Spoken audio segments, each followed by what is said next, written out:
Welcome to the channel, guys. So I hope everybody is doing fine today. Also, I'm just asking if you could just hit that like button, also hit that subscribe, leave a comment of any coin that you'd like me to do any technical analysis on. So let's see what's up in the cryptocurrency space. In the last 7 days, we've had a bunch of crazy stuff happening. We have XRP pumping over 70%. You know, XRP has been really suffering from that SEC lawsuit. I mean, there's a bunch of crypto maximalists or Bitcoin maximalists that are totally against XRP, but you know, everything that's in the crypto market, you just gotta embrace it. You just gotta love it, because at the end of the day, we're all here for one thing and the same thing, and that is to actually make money. So that's why we're all here. So also we had Binance coin that's up 23%, which is quite a decent pump. You know, Binance coin has been pumping like crazy. I remember when I had the chance to buy this at $30, and I'm still regretting it right now, because right now it's gone up above more than 10x. But you know how these opportunities are in these crypto space. They come fast and they move fast. You just gotta grab these opportunities as they come. So when we take a look at the top 5 coins this week, we had XRP moving up into the top 5. You know, Cardano fell out of the top 5. Cardano right now has been consolidating a bit. Ethereum Ethereum cracked 2000, fell back below 2000, but there was a massive dump around 7% this week. But you know, this is the market that we're in. We have Bitcoin struggling to break that $59,000 resistance. That is where I think is a key resistance of Bitcoin right now. If we break above that, I could see us easily going to $68,000 within a matter of days, because that resistance right now is very critical. So looking down, nah, we don't really have anything much going on. We just got Chainlink and Litecoin that's up 9 and 6%. Nothing quite significant going on down here. You know, Chainlink has been stable for the past month or two right now, oscillating between $25 and $32. So I'm not gonna say Chainlink's a dead coin, but you know, it's quite, let's say it's stagnated a bit. So let's move into the charts and see what we have going on in the charts right now.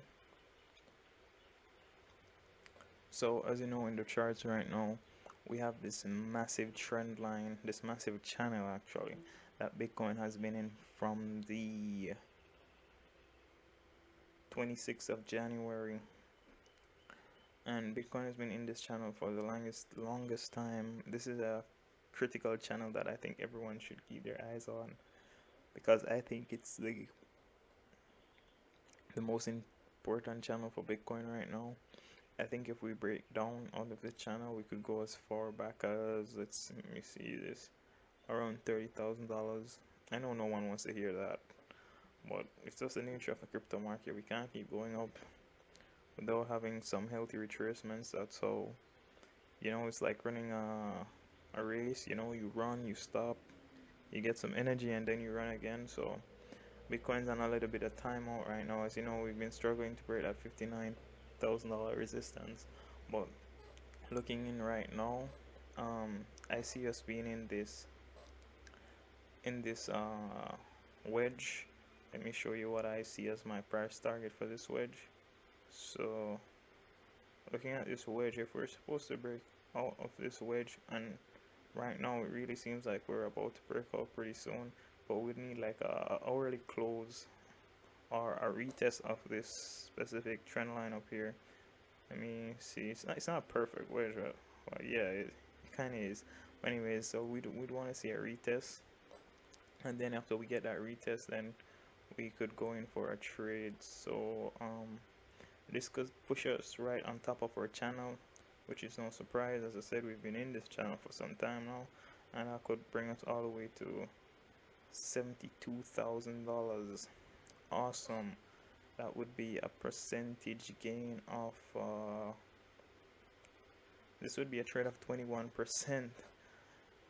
But I don't think that's gonna happen like in a in like 2 days, 3 days. But you never know what's up with Bitcoin. So the critical support to hold right now with Bitcoin is definitely this one right here, which is around 50. Yeah, this is a critical resist support to hold for Bitcoin right now. Is roughly around 56,000. So as long as we stay above 56,000 right now, we could say we're bullish.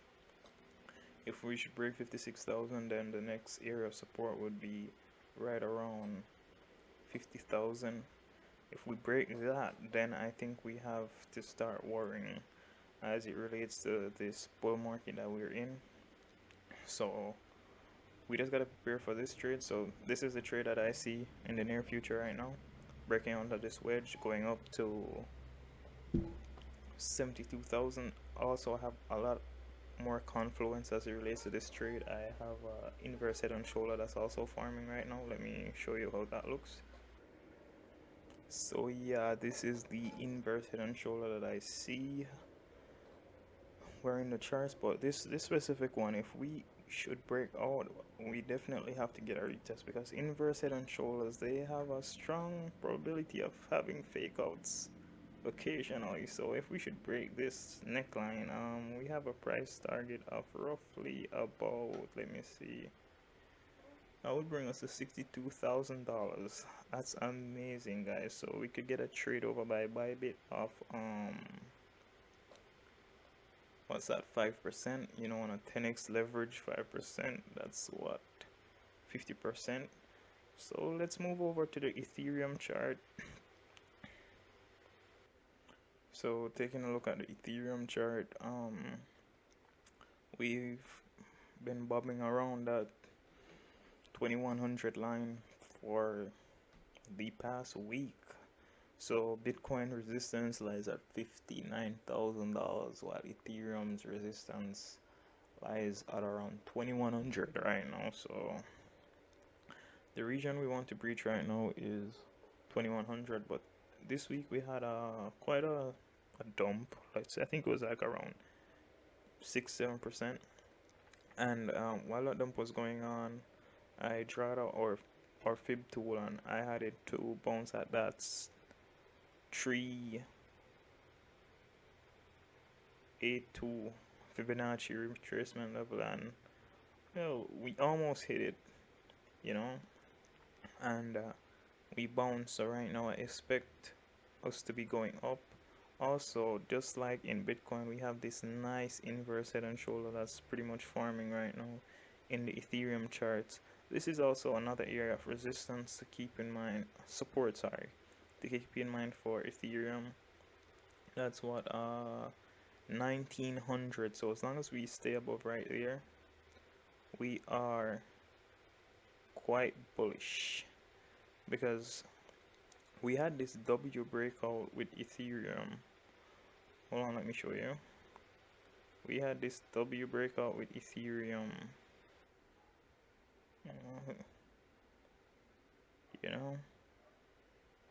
We're having this massive W breakout with Ethereum right now. So when we had that W breakout, we're supposed to retest back this line, this area of support right here, and that's exactly what we did. We went back and retested this area of resistance that's now turned support, and we're making our way up. So that's a bullish sign for Ethereum right now. So we got to keep that in mind. Also, as I was saying earlier, we have a head and shoulder pattern that's also potentially forming in the Ethereum charts. It hasn't formed as yet, but it's coming. Let me show you. Yeah, so what I see, or what I expect to happen right now, is that we're going to hit back 2100 again. Then we're gonna get this minor retracement. Let's say it's gonna be roughly by $150. After we get that retracement, then we should pump to the upside, and if this head and shoulder pattern plays out, we could have a price target of roughly around